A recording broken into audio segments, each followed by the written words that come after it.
ఇంకొక పక్కన మీరు చూస్తే ఆ పార్టీకి ఒక ఓసిడి పట్టుకున్నది. నేను మామూలుగా చెప్పడం లేదు ఈ మాట. అబ్సెసివ్ కంపల్సివ్ డిజార్డర్, ఇది ఒక వ్యాధి.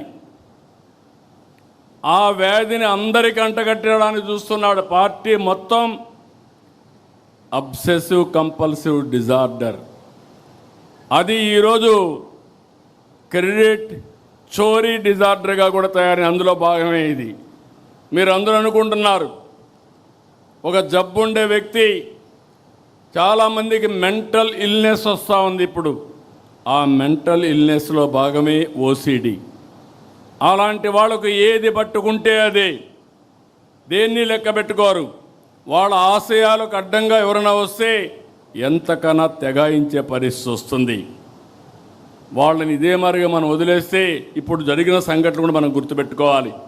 మనం వదిలిపెడితే దేశానికి స్వాతంత్రం తేవడానికి మేమే ఆలోచించామని కూడా చెప్తారు. అది నమ్మతారని కాదు, వాళ్ళ మనస్తత్వం. ఇంకో పక్క మీరు గుర్తుపెట్టుకోవాలి, సింధూరుకు కూడా డ్రోన్ ఆలోచన నేనే ఇచ్చానని చెప్పే పరిస్థితికి వస్తారు. ఫేక్ ప్రచారంతో ఒక పటిష్టమైనటువంటి యంత్రాంగాన్ని ఎస్టాబ్లిష్ చేశారు. వీళ్ళు మాట్లాడతారు, వాళ్ళ పేపర్లో పబ్లిసైజ్ చేస్తారు, సోషల్ మీడియాలో విస్తృతంగా ఈ ఫేక్ ప్రచారాన్ని చేసి కడాన మనకు కూడా అనుమానం వస్తుంది, ఏంట్రా ఏమైనా జరిగిపోయిందా అని. ఆ పరిస్థితి తెస్తారు.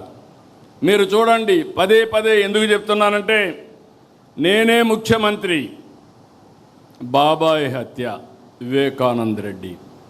నిద్రలేశాను, న్యూస్ వచ్చింది సాక్షిలో, వివేకానంద రెడ్డి గారు చనిపోయారు. ఇమ్మీడియట్గా నేను బాధపడ్డా, ఒక మంచి వ్యక్తి చనిపోయాడు అనే బాధ కలిగింది. నా పక్కన ఐజీ ఇంటెలిజెన్స్ ఉన్నాడు, డీజీపీ ఉన్నాడు, సీఎంఓ ఉంది, ఎమ్మెల్యేలు ఉన్నారు, ఎంపీలు ఉన్నారు, మంత్రులు ఉన్నారు, హోమ్ మినిస్టర్ ఉన్నారు. ఎవరు కూడా నాకు బ్రీఫ్ చేయలేకపోయారు, బిజీగా ఉన్నాం.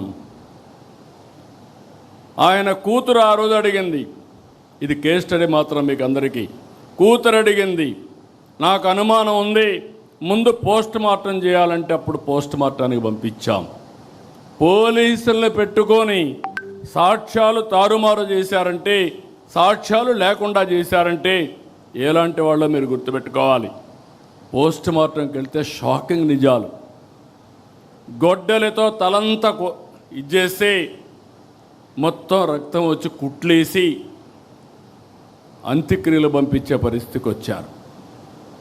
రూమ్ అంతా లాగారు, బెడ్రూమ్ అంతా కూడా బెడ్ మార్చలేకపోయారు, కానీ బెడ్ అంతా రక్తం, గోళ్ళంతా రక్తం కడిగారు, కానీ ఆ మరకలు చెదపలేకపోయారు. అక్కడి నుంచి సాయంత్రం డ్రామా మారిపోయింది. ఆ డ్రామాను మీరు చూసే సాయంత్రానికి నా తండ్రి చనిపోయాడు, ఆ రోజు చంపేశారు, ఇప్పుడు ఒకే దిక్కు పెద్ద దిక్కు మా చిన్నాన్న, ఆయన్ని కూడా చంపేశారు, పెద్ద దిక్కు కోల్పోయాను. వాళ్ళ చెల్లెలు నమ్మింది. మీరు గుర్తుపెట్టుకోవాలి, it is not that easy.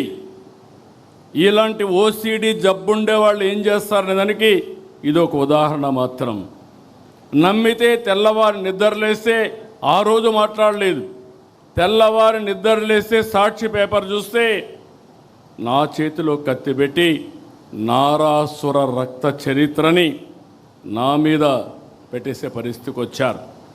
అదే రోజు మీరు గుర్తుపెట్టుకోవాలి, ఇవన్నీ బయట వస్తాయని కోర్టుకు పోయి, హైకోర్టుకు పోయి స్టే ఆర్డర్ తీసుకొచ్చారు, ఎవ్వరూ మాట్లాడకూడదని గ్యాగ్ ఆర్డర్స్ తీసుకొచ్చారు. అక్కడి నుంచి సానుభూతి పొంది ఎన్నికల్లో గెలిచారు. గెలిచిన తర్వాత వాళ్ళ చెల్లి అడిగితే మరిచిపోమన్నారు.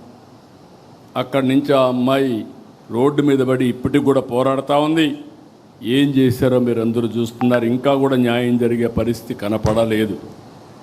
ప్రజాస్వామ్య వ్యవస్థలో కొన్ని సమస్యలు ఉంటాయి. ఇదే కాకుండా ఇంకొక పక్కన చూస్తే మనం గవర్నమెంట్లో ఉన్నాం. ఒక కార్యకర్తను కారుతో తొక్కించి కడాన అతను చనిపోతే హాస్పిటల్ పంపిస్తే మనం ఆ హాస్పిటల్ పోయే లోపల చనిపోతే తిరిగి ఆ నెపం మన మీద వేసే పరిస్థితికి వచ్చారు. అక్కడ కూడా మీరు గుర్తుపెట్టుకోవాలి.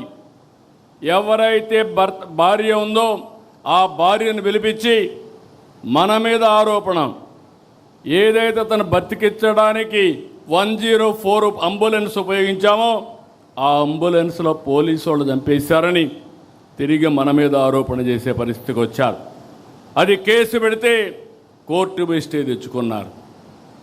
నిన్నే మీరు ఇక్కడ చూశారు కడపలో ఆస్తుల కోసం, అది కూడా కబ్జా చేసిన ఆస్తుల కోసం వాళ్ళ ఫాలోయర్ని చంపేశారు. చంపేసి తిరిగి మన మీద వేస్తే పేపర్లో చూస్తే వేసేశారు. వాస్తవాలు బయట పెడితే మాట్లాడే పరిస్థితులు లేరు. దాన్ని అవాయిడ్ చేశారు కానీ ఎదురుదాడి చేస్తూనే ఉన్నారు. వాళ్ళ కుటుంబ సభ్యులతో ఇవన్నీ చేపించే పరిస్థితి వచ్చారు.